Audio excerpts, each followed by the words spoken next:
항상 출발을 해서 표본 집단 그리고 표본 평균을 추출할 때 상황까지 왔거든요. 일단은 모집단과 표본 집단의 상황까지만 다시 복습을 해봅시다. 우리가 현실에서 알고 싶은 거는 모집단에 대한 특성인데 이거를 모르는 관계로 전수조사가 불가능해서 이무 추출하여 표본 집단을 따로 만듭니다. 그래서 이들을 연구를 해서 모집단에 대한 추출을 정보를 알아내는 게 목적이다라고 했고요.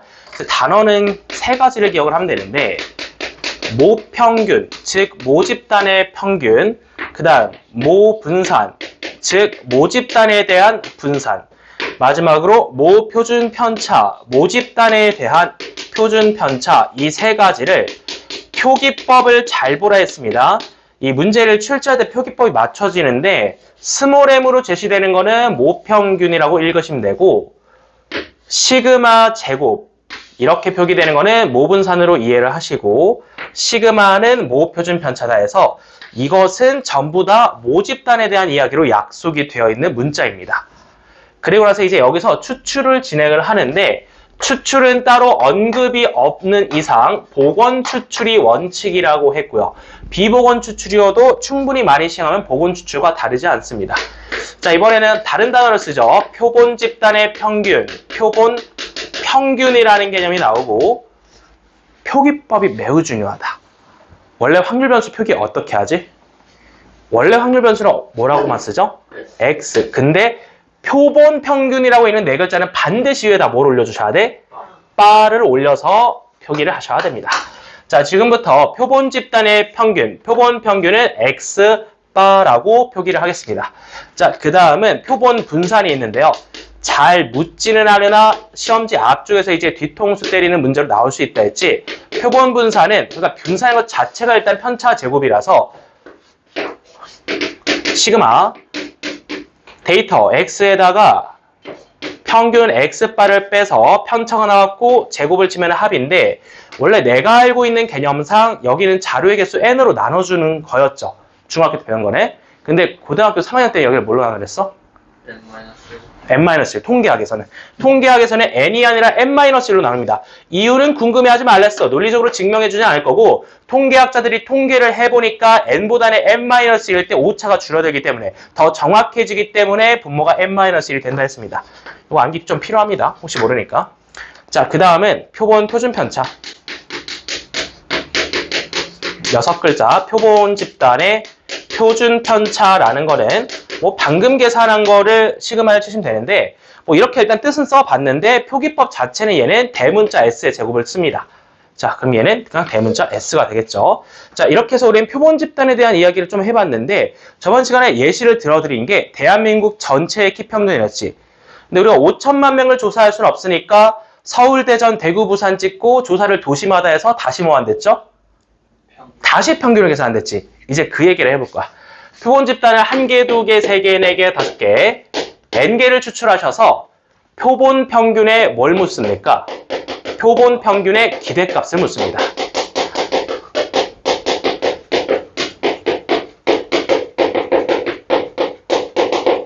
기대값이라는 단어 자체는 영어에서는 expectation, 이를 쓰겠는데 지금 앞에 누구의 기대값이냐면 표본 평균의 기대값이야. 그래서 여기 괄호 안에다가 x바를 넣어주면 됩니다.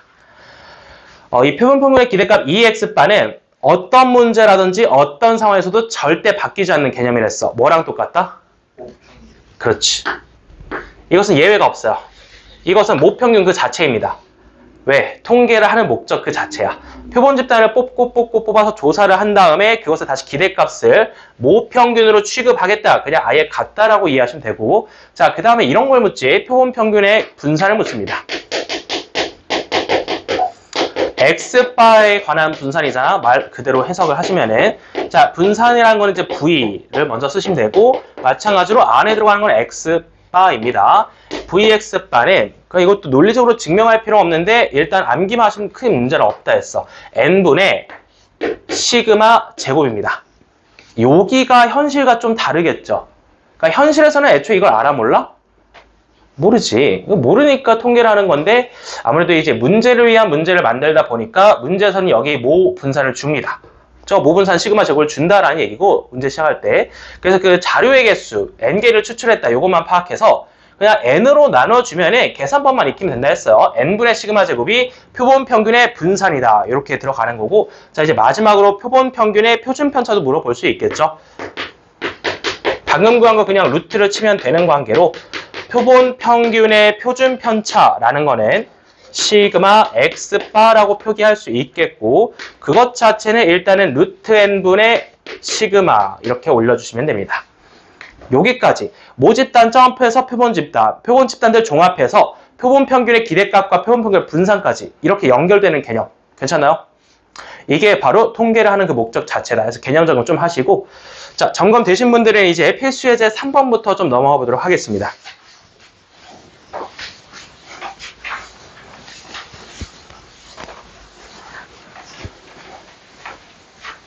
필수 예제 3번, 표본 평균의 평균 분산 표준 편차 계산하기가 되겠고요. 자, 일단 문제 읽으면서 또 이제 강조할 부분에 동그라미 치자. 모집단의 동그라미. 이 단원의 문제들은 대부분 시작하면서 모집단에 대한 정보를 언급해 줍니다. 문제를 위한 문제를 만들다 보니까 모집단에 대한 정보를 주고 시작한다는 얘기야. 자, 근데 이제 바로 주진 않았어. 모집단에 대한 모평균과 모분산을 바로 주진 않았고 이산 확률 변수의 표를 제시를 했죠. 자, x 밑에 확률 p까지 일단은 다 나와 있고, 확률 변수는 1 또는 2 또는 3 세 가지 값을 가질 수 있는데 확률로는 이제 4분의 1과 2분의 1과 4분의 1 들어가 있고요. 이제 이산에서 하던 대로 하시면 되는 거야. 이 친구에서 일단은 EX 기대값 뽑겠습니다. 요 표에서 X의 기대값은 다 곱해서 더하면 나오겠죠. 앞에서부터 4분의 1 더하기 1 더하기 4분의 3이 되는 관계로 EX가 2인데 X의 기대값은 다른 말로 두 글자로 뭐라고 부를 수 있다? 평균. 그리고 이거는 무슨 집단에 대한 이야기이다? 모 집단에 대한 이야기이다. 그럼 이제 모 평균이 몇이라고 제시된 거야? 2라고 제시된 거야. 간단히 계산해서 뽑을 수 있다는 얘기죠. 자, 그 다음에 이제 분산 계산도 가시면 돼요. 이제 이산 확률 변수 표다 보니까 분산하면 네 글자 뭐야? 제, 평제를 떠올리셔야겠지. 평균은 2라고 방금 구했고, 앞에서 제곱의 평균을 따로 꺼내주시면 됩니다. 앞에서 맨날 하던 거죠. 자, 표 위에다가 x 위에다가 x제곱 칸을 또 채워주시고 1, 4, 9를 가지고 다시 한번 x제곱이라는 것의 기대값을 추출을 해줍니다. 밑에다 한번 써볼게요. x제곱이라는 변수의 기대값은 한 방에 갈게요. 4분의 1 그리고 2 그리고 곱해서 4분의 9가 되겠죠. 다 더하면은 2 더하기 2분의 5인 관계로 2분의 9가 바로 제곱의 평균입니다. 따라서 분산 같은 경우는 제평평제로 계산해 주시면 2분의 9 마이너스 4가 될 것이므로 분산값 2분의 1이 나왔습니다. 자, 이것은 분산인데요. 무슨 집단에 대한 분산이다? 모 집단에 대한 분산이다. 그래서 세 글자로 모 분산이다. 표기는 어떻게 한다? 표기법이 중요하다. 표기는 어떻게 한다? 시그마 제곱이다. 그렇지. 문제 만약에 시그마 제곱이 적혀있으면 그 값이 2분의 1이란 거고 지금 모평균 2는 m으로 표기할 수 있다는 얘기입니다. 자, 이렇게 해서 우리는 모집단에 대한 정보를 추출을 했어요. 그죠? 이제 이산 확률 변수표에서 이렇게 계산할 수 있다는 거고 이어서 이제 뭘 계산해야 되는지 한번 읽어봅시다. 자, 그 다음 두 번째에선 4에다 동그라미 쳐야겠죠. 4의 동그라미 옆에 n이라고 씁시다. 그러니까 이거는 표본의 개수를 얘기하는 거지. 추출 개수. 바로 넘어갈까요? 표본 평균 x바의 평균과 그러니까 이 x바와 표본 평균 x바의 분산을 구하세요. 본인이 지금 뭘 하고 있는지 전혀 이해를 못해도 계산법은 머릿속에 있어야 돼. 바로 가는 거야. 이건 항상 누구랑 똑같았지? 그렇지. 그럼 바로 나왔네. 몇이야? 2일 수밖에 없다 이거. 고민할 게 없어. 고민할 게 없어. x바, 표본 평균의 기대값은 그 자체로서 항상 모평균의 의미를 갖습니다. 얘는 어떻게 계산하죠? 그렇지. n분의 시그마 제곱인데 2분의 1이었지. 그럼 n이 몇이야? 4가 되겠죠. 그럼 얘가 몇이야? 8분의 1 끝났습니다. 분산이 8분의 1. 평균은 2. 자, 이렇게 둘이 제출해주면 되겠고요. 계산 너무 쉽거든요. 그런 관계로 그냥 밑에 있는 거 236, 237 두 개는 지금 풀고 가도록 하겠습니다. 자, 지금부터 시간 딱 2분 드릴게요. 두 문제 풀고 가자. 야, 숙제 내줬어? 289까지. 진짜? 내가 그렇게 말했어? 어떻게 풀었어? 읽고 풀었어 그냥? 훌륭합니다. 자, 그래서 원래 저기 표시해서 풀고 하는데 조금 무리했나 보네 진도를. 그럼 질문 혹시 있나요? 238번? 8번 질문이야? 오케이. 그럼 238번만 한번 보고 갑시다. 37번도 볼게요. 자, 밑에 37번부터 합니다.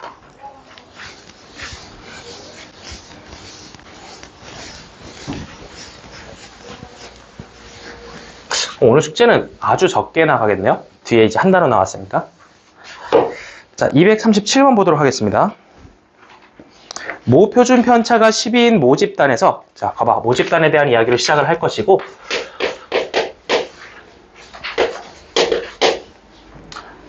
그 크기가 n인 표본을 이미 추출했어요. n에다 일단 동그라미 치셨겠죠. 시그마 제곱도 쓰도록 하겠습니다. 시그마 제곱은 144였고, n은 몇이라고 했냐면은 몰라요. n이라고 하시면 되고.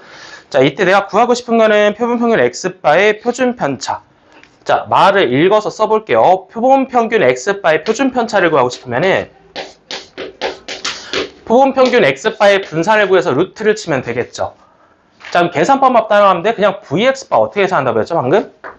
이거죠. 끝났네요. n분의 144가 분산이거든요. 그럼 이제 그 안에다 넣어주시면 표준 편차는 뭘로 계산된다는 거야? 루트 n분의 12가 된다는 거네요. 근데 얘가 이제 뭐가 조건이야? 1 이하가 되도록 하는. 자, 그럼 이제 바로 부등식 걸도록 하겠습니다. 그러면은 루트 n이라는 건 12 이상이 돼야 하기 때문에 n이라는 건 몇 이상이 돼야 할까? 144 이상이 돼야겠다. 이렇게 볼 수 있습니다. 그래서 n의 최소값을 구하라 했으니까 144개를 일단 정답으로 쓰는 건 너무 쉬워요. 이거는 금방 풀 수 있는데 의미가 중요해요. 의미. 최소값을 왜 구하라 했을까? 봐봐, 일단 분산이 몇 이하잖아. 분산이 이하면 작아진다는 얘기잖아. 그지? 분산이 작아질 때 n은 어떻게 되는 거야? 커져. 이거 한글말로 해볼까? 조사를 많이 하면 많이 할수록 추출 대상이 많아질수록 분산은 적어진다. 이거 오늘 이따 뒤에서 실내 구간으로 배울 거예요. 이 개념 무척 중요합니다. 자, 쉽게 말해서 또 대한민국 키평균을 조사하는데 10,000명을 조사하는 것보다는 100만 명을 조사하는 게 자료의 정확도가 더 높겠죠. 그렇죠? 그렇다는 말은 분산이 줄어든다는 얘기야. 이따 배울 내용과 또 연관이 있고요. 자, 그래서 지금 정답 일단 143번 제출하시면 되겠고요. 밑에 238번 넘어갑니다. 자, 첫 번째 줄 이제 읽고 시작할 때 복원 추출에 반드시 동그라미 쳐야 돼. 복원 추출이 일단 원칙인데 그럼에도 불구하고 항상 강조를 해야 되고, 주머니 안에 공을 표현을 해볼게. 이렇게 있는 거야. 여기 6개의 공 중에서 4개의 공을 뽑고 확인. 그러니까 복원 추출하는 게 뭐냐면은 공을 뽑아서 숫자를 확인하고 그 즉시 주머니에 다시 넣는 거야. 다음 사람도 동일한 조건을 뽑게. 자, 그때 공에 적힌 숫자의 표본 평균 x바가 나왔습니다. 자, x바를 구조화할게요. 지금 몇 번 확인하셨죠? 뽑는 거를? 4번 하셨죠. 그럼 각각의 데이터를 어떻게 이름 붙일까? 넘버링을 해서 x1 더하기 x2 더하기 x3 더하기 x4 이렇게 다 더해버린 것을 몇으로 나누는 게 평균의 개념이야? 4로 나누는 거, 자료의 개수. 이게 바로 x바야. 일단은 표본 평균이라는 단어에 네모 박스 치고 옆에다 이렇게 그 의미를 작성해줘. 표본 샘플을, 그러니까 샘플링을 4번을 해서 샘플 1, 2, 3, 4를 다 더한 다음에 4로 나눠주면 평균의 의미를 갖는다는 얘기야. 이제 x바가 누군지는 알았고, 이 x바의 분산값을 구하라고 했어. 잠깐만 변형해 놓을게요. v 이 x바 플러스 3이야. 그럼 이거는 앞에서 배운 대로 다시 정리를 해주시면 4 vx바가 되는 거야. 그럼 이거는 방금 배운 개념을 통해서 4 n분의 시그마 제곱이 되는 거야. 여기까지 정리 괜찮아? 괜찮아? n이 지금 몇이죠? 4개를 추출했죠. 4개. 4개를 추출하셨어. 그죠? 그럼 시그마 제곱은 어디 있어? 그러니까 이게 한글로 뭐야?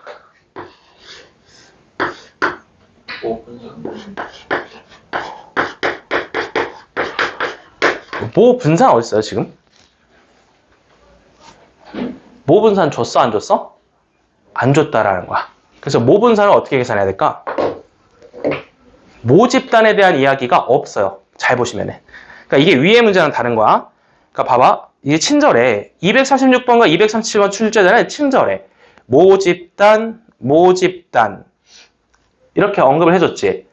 근데 이번엔 모 집단이라는 단어가 없다. 그럼 대체 모 집단이라는 게 뭘까? 자, 생각해보자. 모 집단이 뭘까? 전체가 지금 뭐가 되는 거야? 전체가? 주머니가 모 집단이죠. 주머니. 주머니 모 집단에 확률 변수가 몇 개 들어가 있어? 3개야.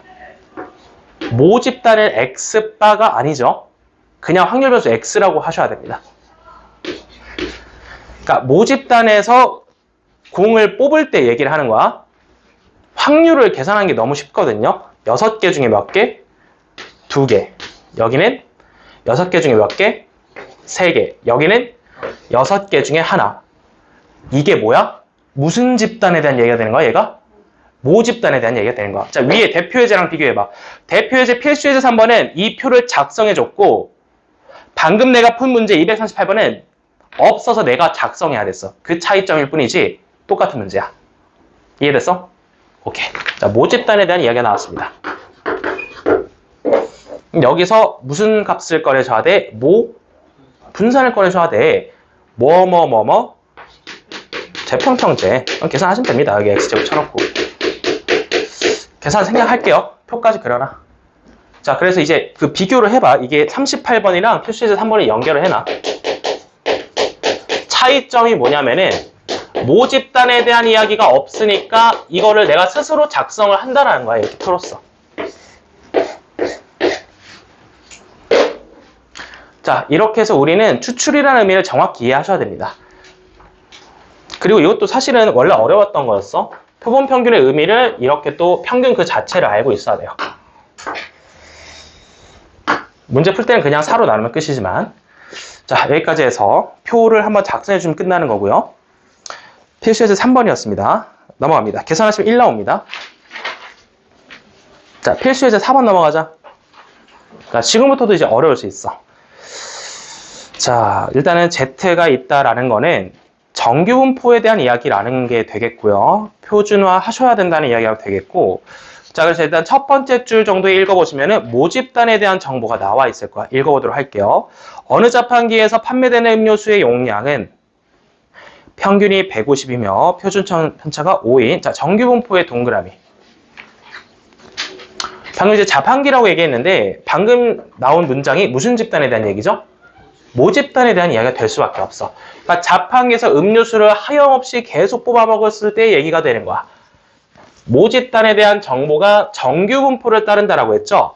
방금 유형이랑 확연히 다릅니다. 방금은 모집단이 이산 확률 변수로서 제시되어 있었는데 지금은 연속 확률 변수의 정규분포를 따른다라고 했어요.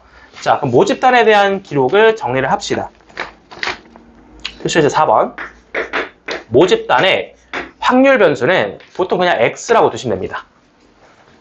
모집단의 확률 변수를 x라고 뒀을 때 x바만 아니면 돼. x바는 항상 표본 평균에 대한 얘기이기 때문에 얘가 노말을 따라준다. 다시 읽어보시면은 평균이 150이고 표준 편차가 5인 이런 분산을 따라줍니다. 작성할 수 있겠죠? 정규분포니까.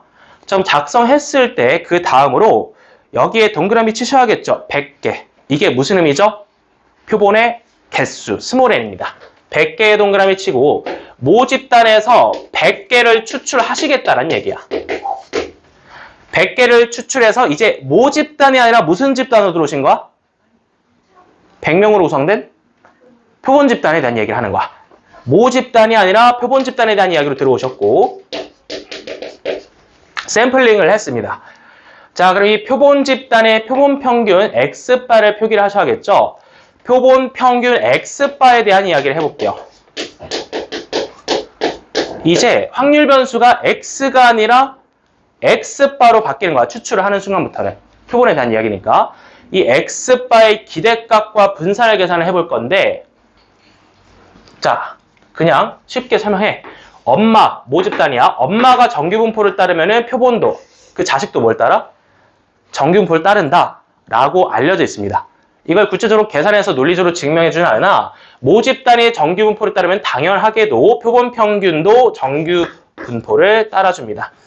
자, 그리고 나서 이제 정규 분포니까 평균과 분산을 채우셔야겠는데 여기는 절대 고민하면 안 돼. 여기 0.1초컷 나와야 돼. 여기 누가 와야 돼? 150이 와야 돼. 모평균이랑 항상 다르지 않습니다. 이 150의 의미가 뭐죠? 이 x 빠져나요. 이거는 모평균과 항상 같습니다. 자, 그 다음에 분산을 어떻게 계산됐죠? n분의 시그마 제곱. 자, n이 몇이야? 100이야. 그 위에다가 25를 올려주면은 이게 바로 새로운 분산입니다. 여기 팁이라면 팁인데, 자, 100분의 25가 4분의 1인 거 알지? 그러니까 이런 거 쓰면은 제곱수로 좀 정리를 해놔. 나중에 이제 가다가 잘못 실수합니다. 그러니까 4분의 1이니까 이걸 어떻게 표기하면 되겠어? 맞아. 여기는 다 제곱수로 제시를 할 거야. 2, 4, 6 이런 거 제곱이 될 테니까 이렇게 제곱 형태로 정리를 해두시는 편이 실수를 좀 줄여줍니다. 자, 이제 x바에 대한 이야기까지 끝났고 마지막 발문 읽도록 하겠습니다. 확률 자체가 제시되어 있는데 그 확률 변수는 표본 평균의 확률, x바에 대한 이야기다. x바가 149 이상 또한 151 이하 요 확률을 표준화해서 계산하시오 했습니다. 자, 평균 빼고 시그마 나는 건 똑같아요. 계산 들어갑니다. 149 빼기 150 번분수라고 또 당황하지 마시고 2분의 1로 나눈다라는 건 이제 곱하기 2란 뜻이겠죠. 일단 쓰고 정리하시면 돼요. 자, 표준화 하셨으니까 확률 변수는 Z로 바뀐 상황이 되겠고 여기도 마찬가지 똑같이 계산합니다. 151 빼기 평균 150 2분의 1이 시그마인 관계로 나눠주시면 표준화가 됐고요. 자, 다시 최종적으로 숫자를 보시면 확률 P 여기서는 마이너스 2가 되겠죠. 마이너스 2 이상 Z가 그리고 또 여기서는 2 이하 이렇게 최종적으로 정리가 돼버립니다. 자, 그림 그릴 필요 이제 없겠다. 바로 가자. 이 옆에 누구 있죠? 0.477이 몇 배 하시면 되겠어? 2배 하시면 정답이 됩니다. 여기까지. 자, 그래서 0.9544 정답 확인하시고 이것도 이제 한 문제만 풀고 넘어갈게요. 240번 지금 한번 풀어볼게요. 이제 못 푸셨던 분들도 따라하면 되지 않을까?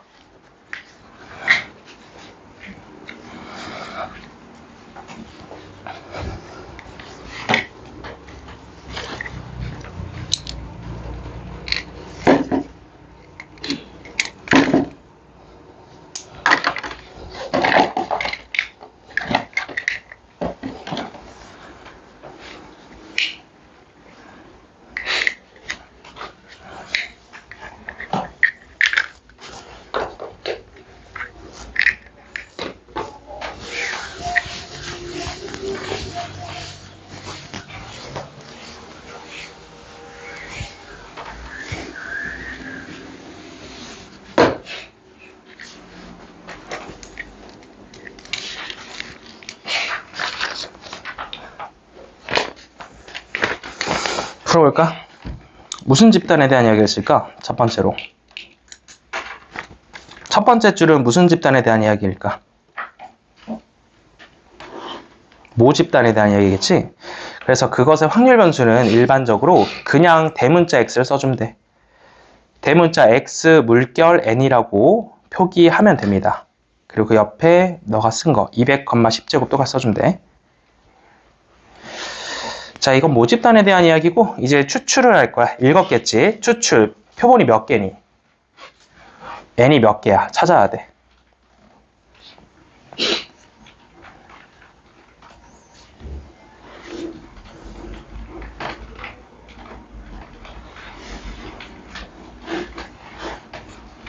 몇 명 추출했어? 25명 동그라미 스몰 n 써놔. n은 25야. 자, 이제 x가 아니라 밑에다 줄 맞춰서 x바라고 써. 이거는 무슨 집단에 대한 이야기야? 모 집단이 아니면 뭐겠니? 표본 집단이겠지. 표본 집단 물결 대문자 n 정규분포를 따라준다라는 표기고, 자, 평균은 고민하시면 안 돼. 몇을 채우면 돼?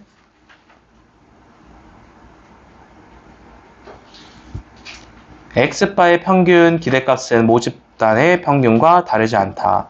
200을 항상 그대로 끌고 옵니다. 200, 자, 이제 분산을 채워야죠. 표본 집단의 분산. n분의 시그마 제곱이죠? n이 몇이죠? 시그마 제곱은 몇이죠? 손으로 정리해놨자 10의 제곱이잖아. 10의 제곱이 분산 시그마 제곱이야. 표기법 아까 다 알려드렸죠? 복습하셔야 돼요. 25분의 100 몇이야? 4지. 거기를 4라고 쓰지 말고 2의 제곱이라고 항상 정리를 해야 돼. 그래서 그렇지, 2의 제곱. 자, 이제 마지막 확률은 스스로 좀 작성을 해야 되는데, 질문을. 확률 P 열고, 대문자 P 열고, 괄호 열었어. 그러면은 마지막 질문은 이렇게 나왔죠? 198 이상 204 이하죠? 198 이상 부등호 작성하고, 198보다 이상이니까 오른쪽으로 열어야지. 그렇지. X바. X바를 써야 돼. 표본 집단에 대한 얘기니까. 자, 부등호도 닫고, 아니야. 괄호가 아니라 부등호를 닫고, 204 이하도 채워줘야죠. 오른쪽에. 그렇지. 자, 이제 그걸 표준화만 하면 됩니다. 여기까지. 계산 확인해 드릴게요. 계산했나요? 몇 나왔어? 0. 63? 63이 그 누구 친구로 나온 거지? 잠깐만. 계산, 그 옆에 숫자 다시 확인해볼까? 위로 잘못 읽은 거 아니야? 옆에 숫자 다시 한번 확인해봐. 계산했어? 어딨어? 정답입니다.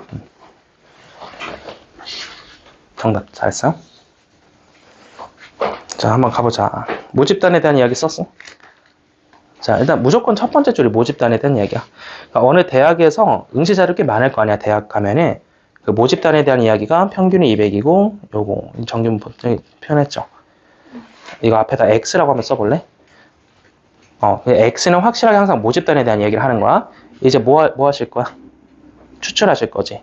몇 명 추출했어? 그렇지. 그럼 이제 지금부터 무슨 집단에 대한 이야기야?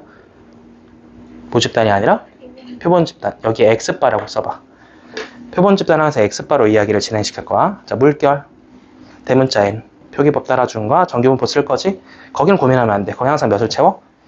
200을 채워. 얘랑 다르지 않아, 항상. 자, 그 다음에 그거는 n분의 시그마 제곱 계산하셔야 되거든. 지금 n이 몇이죠? 몇 명 추출했지? 25분의 10의 제곱.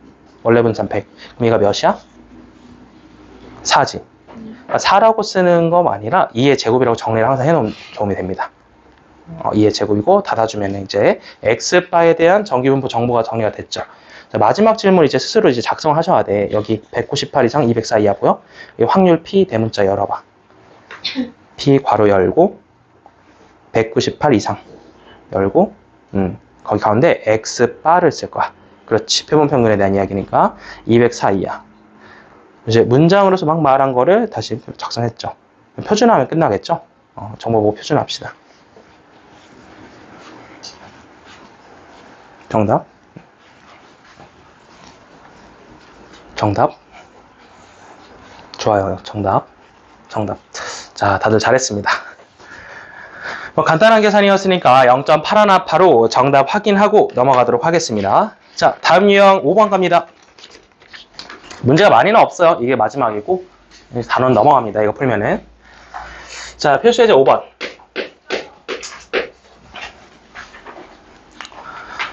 첫 번째 줄은 항상 모집단에 대한 이야기가 되겠지. 이번은 무슨 상황이냐면은 비행기 탑승객의 짐의 무게를 조사했는데 평균이 18이고 표준 편차가 4인 정규분포를 따른다고 한다.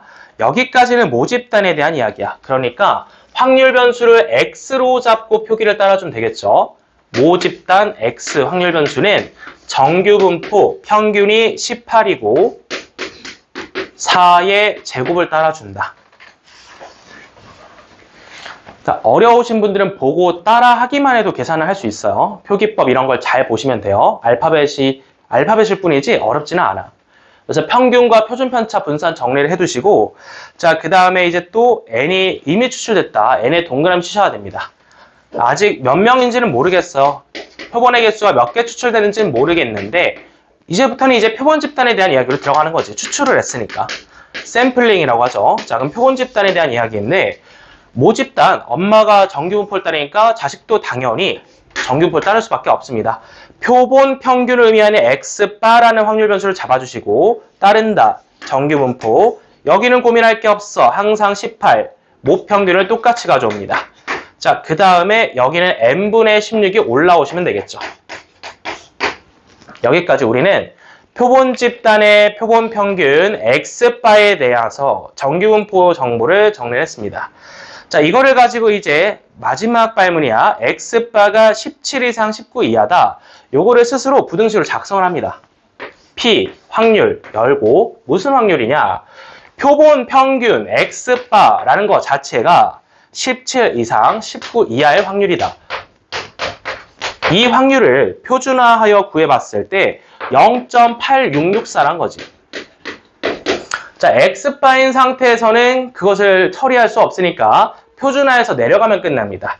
여기 정보 정리해둔 거 보면서 표준화 내려가시면은 자, 17에다가 평균 뺍니다. 시그마는 아직 모르거든요. 그러니까 여기 표본 평균의 표준 편차는 이거 실수하는 애들 진짜 많아. 여기 분모가 n분의 16이야? 루트 n분의 4야? 나눠야 되니 여기 뭐가 와야 되거든? 이건 지금 X바에 대한 얘기잖아. X바의 표준 편차가 뭐야? 표준 편차? 루트 n분의 4죠. 이거 주의하세요. 여기 이거 실수하는 애들 진짜 많아. 왜 루트 n분의 4를 쓰셔야 돼. 근데 법문수 너무 어려운데 어쩔 수 없어. 일단 쓰고 정리하시면 돼. 자, 그 다음에 확률 변수 Z.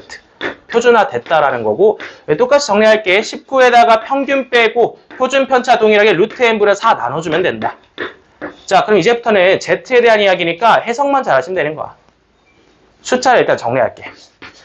마이너스 1이고 역수를 돌려주시면은 마이너스 4분의 루트 n이 나옵니다. 확률 변수 Z. 자, 이쪽은 4분의 루트 n으로 정리되겠다.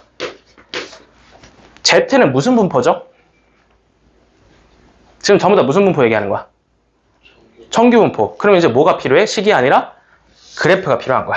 아까 하던 거, 1교시 때 하던 거 계속 하는 거고, Z, 그래프 하나 그려주고, 0 채워주고, 자, 아직 이제 4분의 루트 n과 마이너스 4분의 루트 n이 누군지는 모르겠는데, 절대값이 갖고 부호가 다르다는 건 알겠다, 보면은. 그죠? 그래서 여기가 마이너스 4분의 루트 n이고, 여기가 4분의 루트 n이고, 그 사이를 얘기하는 거니까 색칠해서 이 넓이를 채워주면 돼요. 이 넓이의 2배라는 거잖아. 그게 몇이야? 그럼 2로 나눠야지. 0.4332 곱하기 2입니다. 자, 0.4332를 표에서 찾아봅니다. 어디 있죠? 그렇지, 1.5입니다. 자, 그렇다면 누가 1.5란 얘기죠? 얘가 1.5란 얘기가 됩니다. 4분의 루트 n이 1.5인 관계로 루트 n 4배 해주면 6이 되고, 추출의 개수 n은 36개로 확정이 됩니다. 이렇게. 보통 이렇게 n에 대해 묻게 되면은 이게 제곱수의 확률이 아주 높아요. 루트 n이 정수로 나오니까. 정답이 제곱수인 거 확인하면은 잘 계산했다. 이런 생각을 해도 됩니다. 자, 이것도 이제 확인용으로 한 문제만 풀고 넘어갈게요. 아니면 질문을 바로 풀까? 242번 혹시 질문 있었어? 242 풀자, 그러면. 자, 이어서 242 한 문제 더 풀게. 자, 이 단원의 마지막 문제가 됩니다.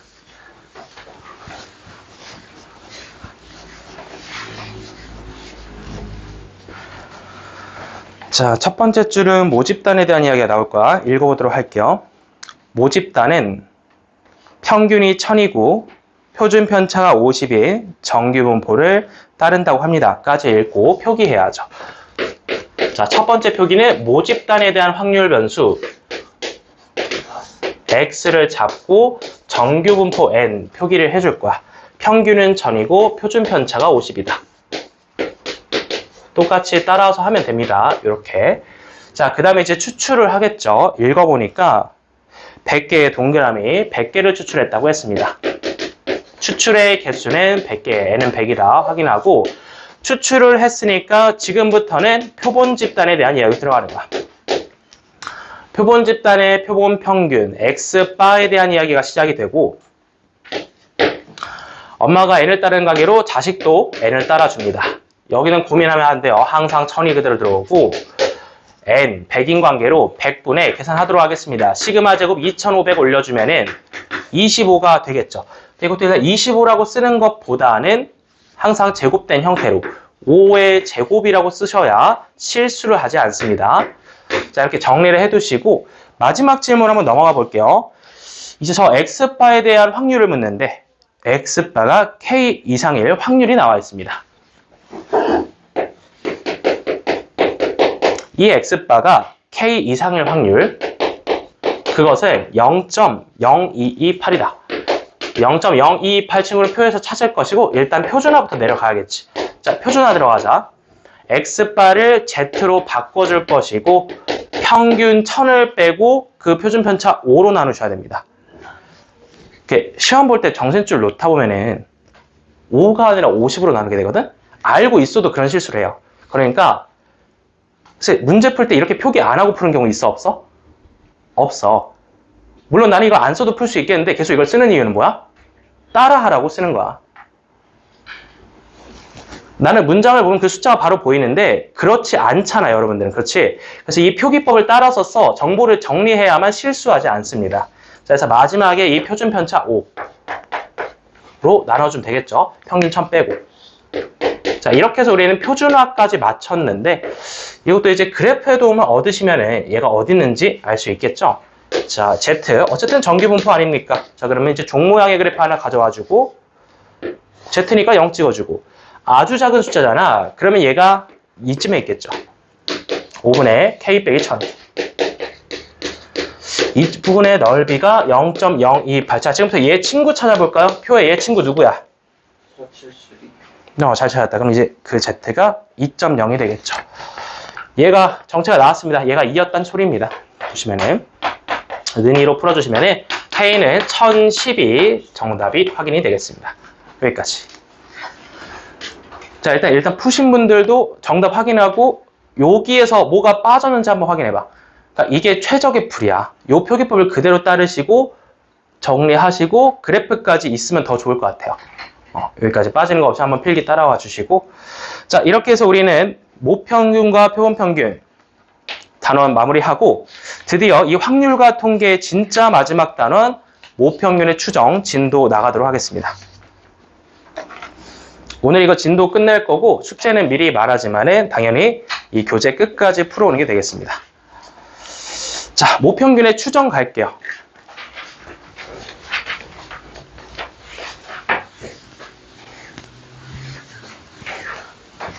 과거 교육 과정에서 선생님들 배울 때는 모비율의 추정을 더 중요하게 여겼으나 해당 내용은 여러분 과정에서 삭제됐고 추정에 대해서는 모평균만을 추정합니다. 추정이란 게 뭡니까? 이제 추정 단어를 한번 알아봅시다. 그 벤 다이어그램을 보면 알겠지만은 모집단에서 추출을 하면 표본 집단이 됐을 텐데 표본 집단에 대한 정보를 쭉 나열을 해놓고 거꾸로 가자는 거야. 표본 집단을 계속 추출을 해요. 그 예시 들어줬잖아. 서울, 대전, 대구, 부산 이렇게 찍으면서 가다가 마지막에 이제 전체 모집단에 대한 정보를 때려 맞춰보자, 추정하겠다라는 얘기입니다. 이게 현실 통계의 목적이죠. 통계학이 발전된 이유. 선거가 있으면 누가 뽑힐 것인가? 그리고 우리나라의 인구 변화가 어떻게 예측될 것인가? 우리나라의 경제가 어떻게 성장할 것인가? 예측, 추정을 해보자라는 거야. 추정을 하려면은 표본 집단에 대한 이야기를 잘 해석을 하셔야 되는데 일단은 뭐 정의를 다 읊어드리면 또 너무 어렵게 느껴지는 처음부터 직관적으로 한번 확인해 볼게요. 그래프를 통해서 모집단에 대한 이야기가 있다고 합시다. 그리고 이 단어는 전부 다 정규분포에 대한 이야기를 합니다. 정규분포를 생각하시면 돼요. 그냥 세상이 정규분포 그 자체를 했잖아. 자연과학이나 사회과학이나. 자, 이렇게 모집단이 정규분포를 따른다고 해요. 가운데 평균이 있겠죠? 이 M이라는 건 세 글자로 뭐라고 부른다? 모평균이라고 부른다. 아, 내가 지금 추정하고 싶은 대상이 저 M이야. X는 M, 모평균을 추정하고 싶은 건데 자, 이제 추출을 계속 할 거야. 예를 들어 키를 조사할 때 서울, 대전, 대구, 부산 찍는 것처럼 추출을 진행합니다. 이제 누구를 불러오는 거냐면은 새로운 단어가 나오거든요.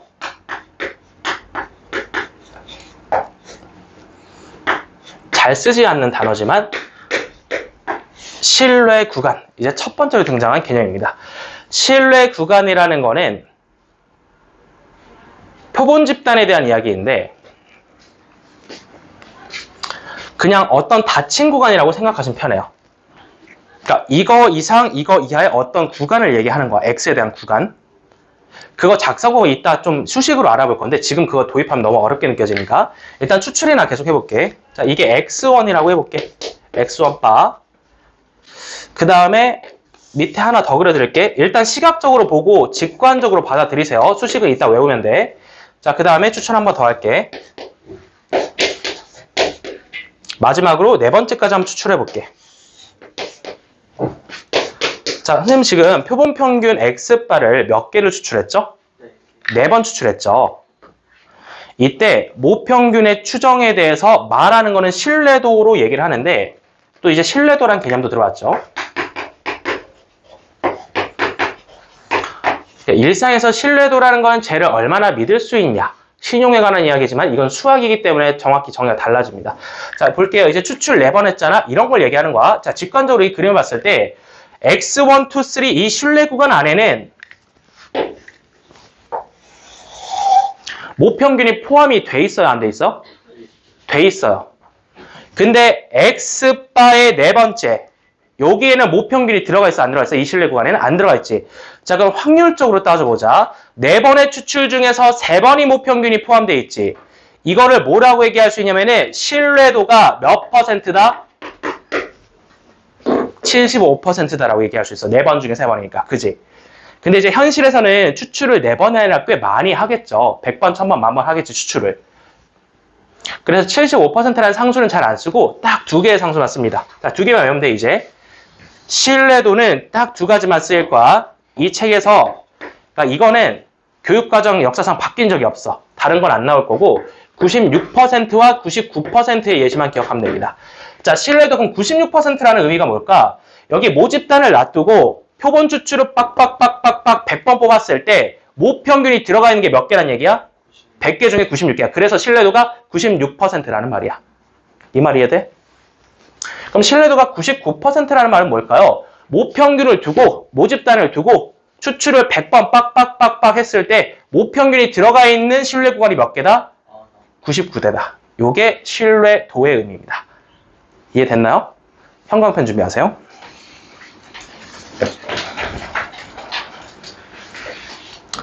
잘 안 보일 건데 밑에 그 그림 보이지? 방금 그려준 그림에 똑같이 있는 건데 그 동그라미 2번 보여? 신뢰도 95% 신뢰 구간의 의미. 마지막 줄로 넘어가봐. 거기에 이제 강조할게요. 구한 신뢰 구간 중에서 약 95%는 모평균 M을 포함한다는 뜻이다. 여기에 전부 다 강조할게요. 이게 신뢰도의 의미입니다. 신뢰도라는 거는 추출 횟수 중에서 모평균이 포함된 확률을 얘기하는 거다. 자, 이렇게 해서 우리는 신뢰도 2가지를 한번 정의를 내려봤고요. 정의가 내려졌으니까 결국 하는 건 뭐냐? 계산이죠. 계산할 거면은 숫자를 2개를 외워야 됩니다. 자, 이제 또 누가 나오냐면은 신뢰 상수라고 부르겠습니다.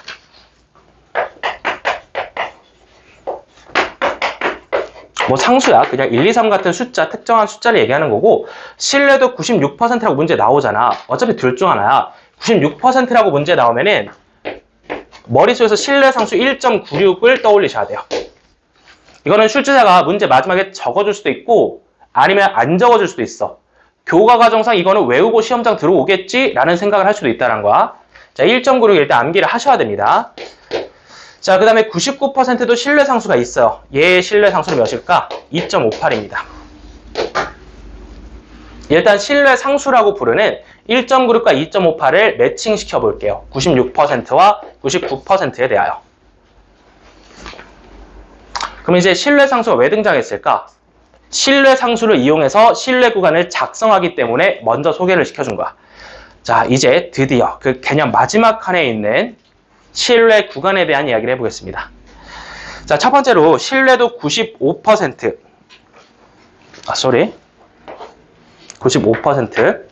대한 이야기를 해볼게. 95%에 대한 이야기인데 지금 누굴 추정한다고? 제목이 뭐야? 누구의 추정이야? 모평균. 그러면 그 추정한다라는 거는 말로 하면 뭐야? 뭐 이상? 뭐 이하라는 거를 추정하고 싶다는 얘기 아닐까? 그죠? 그러니까 그런 거지. 항상 조사를 할 때 뭔가를 알고 싶을 때 정확히 하나를 콕 찌를 수는 없으니까 대강 여기 사이에 있겠다라는 게 말하는 게 추정이잖아. 그지? 대한민국 전체 키 평균을 정확히 딱 집을 써놓고 범위를 얘기하자는 거지. 자, 그래서 그 가운데에 누굴 둡니까? 추정하고자 하는 대상을 둬야 됩니다. 내가 지금 추정하고자 하는 대상이 모평균이잖아? 그럼 모평균이 어디 사이에 있냐? 그 신뢰 구간 자체를 통으로 암기 때리셔야 돼요. 그럼 이제 좌변과 우변을 봐봐. 지금 가운데 m이 있다는 건 이해가 될 거야. 모평균을 추정하는 거니까. 좌변과 우변을 보면 앞에 누가 나오니? 누가 나와요? 읽어봐. 누가 나왔어? x가 아니라 x바가 나왔지. 이것도 당연한 거야. 왜? 모평균을 어디를 통해서 추정하자는 건데 표본, 평균을 통해서 추정하자는 거야. 그래서 x바로 시작을 합니다. x바에다가 뭘 뺀 게 왼쪽이고 x바에다 뭘 더한 게 오른쪽이야. 거기 옆에 보면 신뢰상수 확인했니? 1.96. 그리고 또 형광펜 준비하세요. 여기 여러분 제일 많이 헷갈려하는데요. 1.96 옆에 누구 있니? 루트 n분의 시그마 있죠? 이거 한글로 읽어줄게. 아까도 계산했던 건데 표본 평균의 표준 편차죠. 표본 평균 x바의 표준 편차가 여기 왜 있는지는 뒷페이지에서 설명할게. 그러니까 신뢰 구간이 왜 이렇게 생겼는지는 표준화하는 과정 뒷페이지에서 연결해서 설명할 수 있어. 일단 여러분들은 당연하게도 이 신뢰 구간 자체 모양을 외우셔야 돼요. 문제를 풀 거면 이걸 작성할 수밖에 없거든. 뭐 한 번을 빼고 한 번은 더하는 거고 1.96을 외웠다면 옆에 루트 n분의 시그마인 것만 잘 기억을 하시면 됩니다. 그러니까 n분의 시그마 이렇게 이상하게 외우지 말란 거야. 루트 n분의 시그마야. 자, 이렇게 해서 우리는 1.96이 들어가면 신뢰도 95%에 대한 신뢰 구간을 작성할 수 있고 혹은 99%라 했을 때 얘를 뭘로만 바꿔주면 돼? 2.58로만 바꿔주면 됩니다. 자, 그래서 문제에서 직접적으로 요구를 할 거야. 내신에서. 신뢰도 95%의 신뢰 구간을 작성하시오. 그럼 나는 무슨 식을 써야 된다는 거야? 이렇게? 신뢰 구간 자체가 무슨 식이야? 부등식을 작성해야 된다는 얘기잖아. 구조를 외워야 돼. 가운데 누가 있다? 모평균이 있겠죠. 모평균을 추정하는 거니까 누구를 통해서 추정한다? 표본 평균.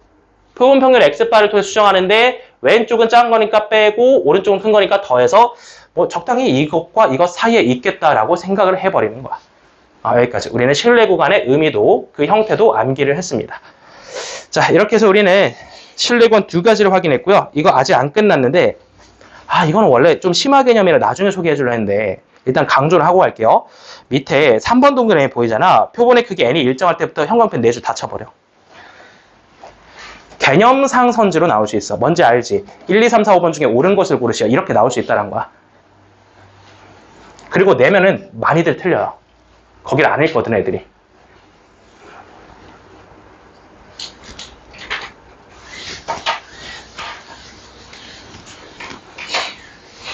자, 이게 대체 무슨 말이냐? 두 가지에 대해서 첫 번째부터 n이 일정할 때부터 한번 설명해 볼게요. 자, 표본의 크기 n이 일정할 때 신뢰도가 높아지면이라고 합니다.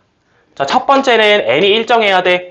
조사된 표본의 개수가 동일하다라는 거고 이때 신뢰도를 높이면 신뢰도가 높아진다면은 그 옆에 대응되는 게 뭐냐면은 신뢰 구간의 길이가 길어진다고 합니다.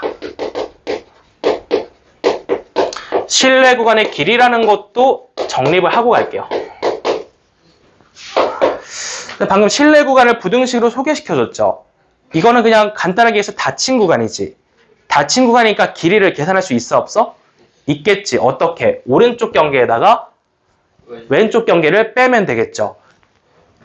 신뢰도 95%에 대한 신뢰 구간의 길이를 위에다 바로 작성해 볼게. 오른쪽에다 왼쪽 빼면 길이가 되는 거야. x바는 어차피 날라가고 몇 곱하기? 2 곱하기 1.96 루트 n분의 시그마. 요렇게 신뢰 구간의 길이를 작성을 해주면 됩니다. 그냥 저 바의 길이를 얘기하는 거야. 오른쪽 경계, 왼쪽 경계를 뺀 거. 자, 그럼 이제 신뢰 구간의 길이가 길어지면은 신뢰도가 높아진다라는 말을 정확히 이해하고 넘어갈게요. 다시 우리 이번 단원의 첫 번째 이슈로 돌아가자. 자, 어느 날 대통령이 통계청장에게 대한민국 평균 키를 구하라고 요구를 합니다. 자, 통계청에서 열심히 조사를 해서 일을 해서 대통령한테 가서 보고합니다. 대통령, 우리 대한민국 국민들의 평균을 조사를 해보니까 뭐 대충 조사를 해봤거든요. 근데 뭐 100cm 이상, 200cm 이하에 있는 것 같아요. 라고 대통령 앞에서 말을 해요.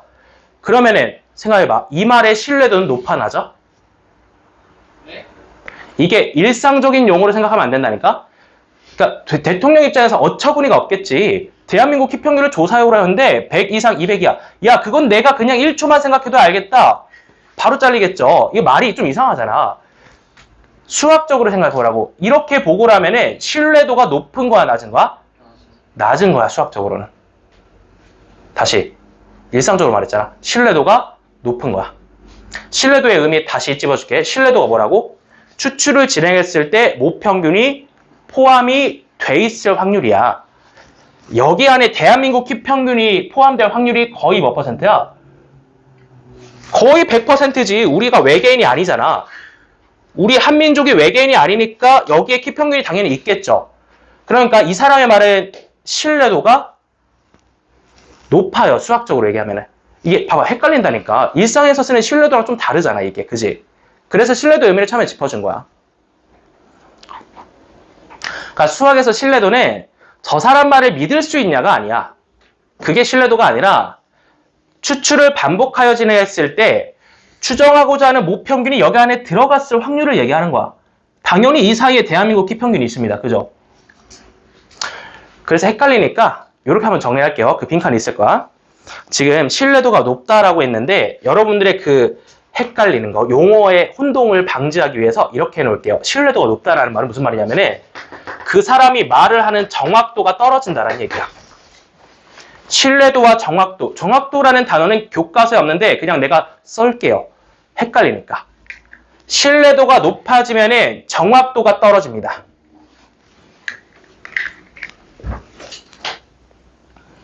자, 이렇게 한번 기록을 해봐. 자, 그럼 다시 이해해봐. 통계청장이 대통령 앞에서 보고를 해요. 100 이상, 200 이하에 있을 것 같아요. 근데 그 사람 말은 틀릴 리가 없겠죠. 그래서 신뢰도는 거의 100%인데 그 정보가 유용해, 안 유용해? 유용하지 않지. 대통령이 화내겠지. 뭐하러 조사했냐고. 그래서 정확도가 떨어진다로 이해하시면 되는 거야. 자, 거꾸로 가볼게. 신뢰도가 그럼 낮아지면 어떻게 되는 거야? 신뢰도가 낮아져. 그러면 신뢰 구간의 길이가 어떻게 되겠어? 길어지겠어? 짧아지겠어? 짧아져. 자, 이제 대통령이 통계청장 해고하고 새로 뽑았어. 두 번째 통계청장이 가서 보고합니다. 제가 조사를 해봤는데요. 167.01234 이상인 것 같고 167.012341 이하인 것 같아요.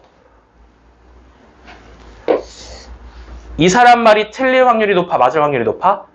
틀릴 확률이 높아. 그럼에도 불구하고 보고를 딱 들었을 때는 흡족해 하겠지. 얘가 일을 제대로 해왔구나. 야, 너 일 잘하는구나. 흡족해 하겠지. 이게 뭐야? 신뢰도가 낮으면은 교과서에 있는 용어는 아니지만 정확도는 어떻게 된다?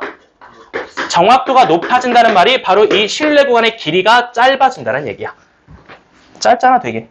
0.000001이라는 길이를 갖고 있잖아. 신뢰 구간의 길이가 짧을수록 신뢰도는 낮아집니다.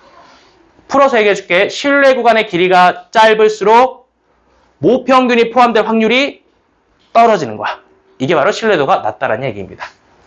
자, 이렇게 해서 우리 첫 번째 줄을 한번 설명해 봤는데요. 어느 정도 좀 감을 잡으셨길 바라고. 자, 이제 두 번째 줄 갑니다. 이건 쉬워요. 이건 쉬워.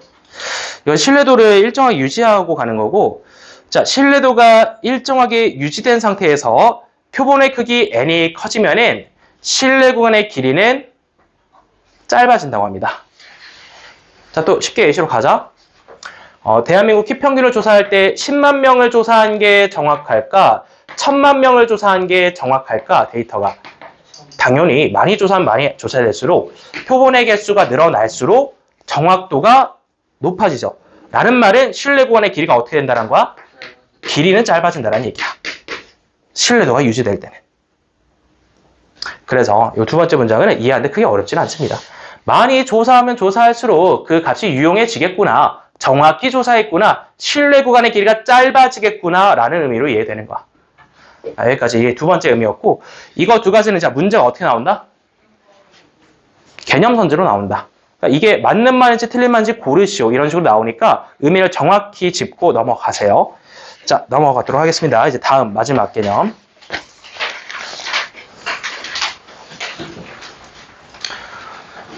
자, 학생들은 실내 구간을 배워도 작성하는데 항상 애를 먹어요. 왜냐면은 실내 구간이 왜 저렇게 생겼는지 모르고 외우기 때문이야. 자, 지금부터 실내 구간이 왜 저렇게 생겼는지 설명할게요. 실내 구간이 왜 x바에다 저걸 빼고 더하는 것일까? 그 이유는 표준화랑 관련이 있습니다. 결국 이거 추정도 다른 주제랑 비교를 할 건 표준화라는 게 들어갈 수밖에 없는데 이 상태에서 바로 표준화를 좀 해볼게. 자, 지금 개념 페이지 그 다음 페이지에서 어디를 보시면 되냐면은 그 모평균의 추정과 신뢰도 보충학습에 대한 얘기를 할 거야. 근데 보충학습이라는 걸 이제 꼭 알아야 된다는 건 아니거든? 그럼에도 불구하고 신뢰 구간이 왜 저렇게 생겨서 작성되는지를 이해하는데 아주 도움이 됩니다. 자, 볼게요. 이거는 이제 머릿속 다시 지우고 이렇게 출발해 볼게.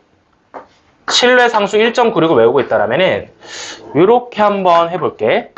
그러니까 왜 하필 1.96이냐? 1.96을 어떤 확률 변수 상태에서 살펴보겠다라는 얘기일까? 맞아. 표준화된 정기분포 Z에서 우리가 보통 0.5, 1.0, 1.5 이런 애들을 제시받았잖아. 한 명 더 껴주는 거야, 1.96. 이 확률이 아까 신뢰도 몇 %랬지? 95%야. 0.95야, 이 확률이. 저거보다 이게 훨씬 보기 좋지. 훨씬 보기 좋잖아. 의미 너무 쉽거든, 봐봐. 이게 앞에서 배운 정기분포랑 바로 연결이 돼요. Z에 대한 정기분포 그래프가 이렇게 있다고 쳤을 때 평균은 몇이죠? 표준화했으니까? 0이죠. 그럼 마이너스 1.96 이쯤에 찍어. 1.96을 이쯤에 찍어. 이 넓이가 몇이란 거야? 0.95란 거야. 정기분포랑 연결되니까 참 쉽게 느껴지죠? 지금부터 Z를 모양을 돌려보겠습니다. 잘 봐야 돼. 이거를 이해한다면 신뢰 구간 작성하는데 좀 많은 편함을 느끼게 될 거야. 무지성으로 외우시면 안 됩니다. 자, 1.96이 있는데 Z를 다시 바꿔보자. Z를 우리가 어떻게 표현하죠? X바에다가 뭘 뺀 거지? M을 뺀 거죠. 모평균을 빼고 나서 뭐 한 거죠? 뭘 나눠야 되죠, 여기? 이게 중요합니다. 여기 원래 뭘 나눠야 되죠? 말이 어려워요. 말이 어렵고 표본 평균에 뭘로 나눠야 돼? 표준 편차로 나눠야 돼. 표본 평균의 분산이 아까 어떻게 계산된다 했지? Vx바 n분의 시그마 제곱. 그러면 표본 평균의 표준 편차는 어떻게 계산이 되겠어? 루트를 씌워서 루트 n분의 시그마야.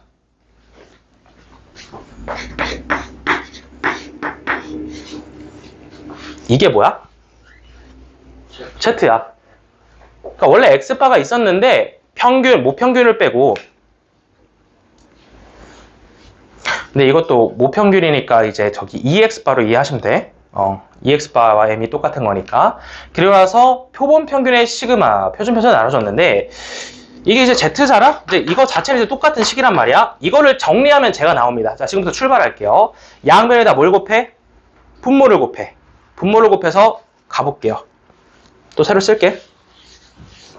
Z를 지금 이렇게 내려준 거고 다시 빼주면은 P 마이너스 1.96 곱하기 루트 n분의 시그마 가운데에다가 X차 M 대기시켜놨고 1.96 곱하기 루트 n분의 시그마. 자, 이렇게 일단 양변에 이 분모만 곱했습니다. 이제 양변에 뭘 빼면 되실까요? X 바를 빼주면 되겠죠. X 바를 빼주면은 이것도 원래 절대값을 표현하면 훨씬 쉽게 느껴질 텐데 그게 무슨 말이냐면은 이거 어떻게 표현할 수 있죠?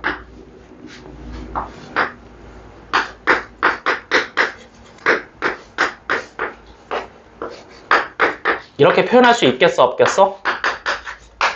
절대값을 이용해서 이거랑 이거랑 같은 말이야, 다른 말이야? 같은 말이잖아. 그래서 이제 마지막에 들어가는 거는 얘를 그냥 뭘로 봐도 된다는 거야. 절대값이니까. M차 X바로 봐도 된다는 거야. 같은 말이니까. 뭐 어쨌든 양쪽에 마이너스 곱하면 똑같은 거라서. 그래서 이제 이 상태로 보시면 양변에 뭘 더하고 싶지 않니?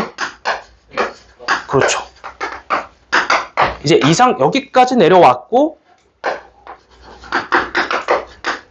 루트 n분의 시그마 썼고 마지막에 이제 목평균 n만 가운데 남기면은 양변에 x바를 더하는 순간 내가 앞에서 외웠던 신뢰 구간이 그대로 등장합니다.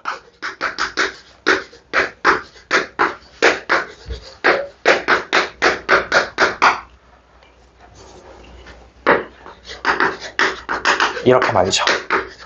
여기까지. 됐나요? 신뢰 구간이 왜 이렇게 생겼는지 이해할 수 있습니다. 결국 신뢰 구간이 이렇게 작성한 이유는 여기서 출발했기 때문이야. 표준화된 정규분포 Z에서 이 확률이 0.95인 거를 통계학자들이 계산을 해놨으니까 이걸 1.9를 신뢰상수를 외워서 계산 그대로 이용하겠다라는 거야. 신뢰도 99%로 올리면 얘가 뭘로 바뀐다고? 2.5. 맞아. 그럼 그 그림은 여기가 마이너스 2.58이고 여기가 2.58이 되고 이 사이의 넓이는 0.9가 되겠죠. 신뢰도 99%니까. 자, 여기까지. 오늘 개념 진짜 꼼꼼히 했어요. 이 부분은 통계에서 이제 가장 뒤에 있기도 하고 가장 마지막에 배우기도 하고 처음으로 보는 용어들이 너무 많아서 개념을 제대로 정립하지 못하는 학생들이 많습니다. 이게 문제 풀면서 나올 수 있는 질문들을 이거 한 번에 정리해드린 거야. 문제를 풀기 전에 오늘 이 설명했던 부분만 두세 번 돌려보고 들어가신다면 대부분의 문제에서 질문이 좀 사라질 겁니다. 그냥 읽고 들어가는 거랑 이걸 다 정리하고 들어가는 거랑 많이 차이가 날 거야.